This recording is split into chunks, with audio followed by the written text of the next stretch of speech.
कई बार जब हम बिल्कुल खाली बैठे होते हैं और हमारे हाथ में अगर एक पेन आ जाए और सामने कागज हो, कुछ भी हो, पुराना बेकार कुछ भी, एक न्यूज़पेपर भी, तो हम लगातार उस पे कुछ ड्राइंग करने लग जाते हैं, लगातार लगातार लगातार। अपनी बोरियत मिटाने के लिए कभी कुछ लिखने लग जाते हैं, कभी सिग्नेचर, कभी कुछ भी स्क्रिबल स्क्रिबल करने लग जाते हैं या डूडलिंग करने लग जाते हैं ना। तो ऐसा ही एक बालक था, जो वेल।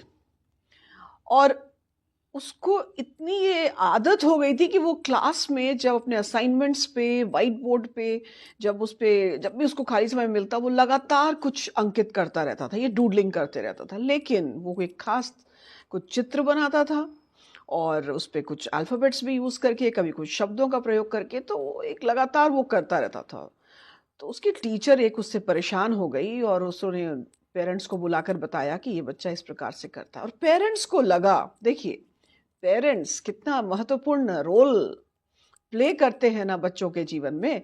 तो उन्हें लगा कि इसे अगर इतना ही शौक है इस आर्ट का, तो इसको मैं स्कूल के बाद एक आर्ट क्लास में भर्ती कर देता हूँ। इसको आर्ट का शौक है, इसको ड्राइंग का शौक है। और बच्चे को जब उन्होंने एडमिट कर दिया एक ड्राइंग के क्लास में, और ड्राइंग टीचर ने उसकी इस विचित्रता को, उसकी जो खासियत थी, उसके इस पैशन को पहचाना, उसके इस टैलेंट को कहा जाए तो पहचाना, और उन्होंने उसको इंस्टाग्राम पे शेयर किया। और इंस्टाग्राम पे जब उसका शेयर किया तो ये नज़र पड़ी एक रेस्टोरेंट ओनर को। तो उन्होंने कहा कि उसे एक बार बुलाया और उसे कहा कि तुम हमारे लिए डूडल्स बनाओ।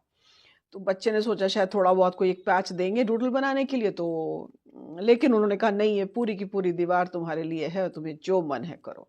क्या बात है! बच्चे को बिल्कुल अपने मन का करने का मौका, और जो मन है करो। अगर उसको बंदिशों में बांध देते कि नहीं ये ही चित्र बनाना है, ऐसा करना है, तो शायद उस बच्चे के लिए कठिन हो सकता था, क्योंकि हर बच्चे में ये टैलेंट नहीं है वो कि वो आपके अनुसार बंध कर काम करेगा। तो उसे छोड़ दिया गया, वो करता गया। और फिर ऐसा ही उसकी एक डील हो गई नाइक कंपनी के साथ। शूज़ पे भी उसने डूडल्स का उन्होंने उससे का काम दिया।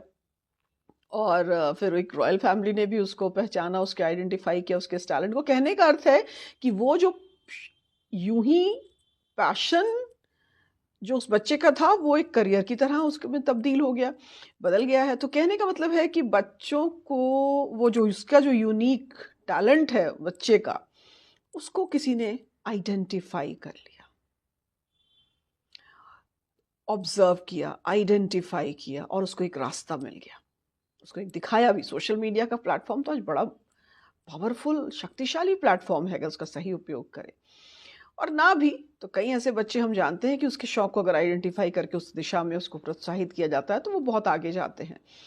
तो जब बच्चे कुछ ऐसा करते हैं, तो पेरेंट्स का ये और टीचर्स दोनों का ही एक बड़ा इम्पोर्टेंट रोल होता है इसको आइडेंटिफ़ाई करना, क्योंकि बच्चे को तो समझ नहीं है, वो कुछ कर रहा है अनजाने में। आप उस प्रतिभा को पहचानते हैं और उसको सही दिशा दिखाते हैं। और फिर वो जब सही दिशा उसको मिल जाती है, तो वो जो टैलेंट है, वो कई बार गज़ब का रूप ले लेता है। तो बहुत ज़रूरी, आप कहेंगे कि किसी बच्चे को ज़ोर ज़बरदस्ती से कुछ कराया जाए, शायद नहीं होता है। उसके जो अंदर में है, वो वही करता है। क्या कहते हैं आप? आपके क्या विचार हैं?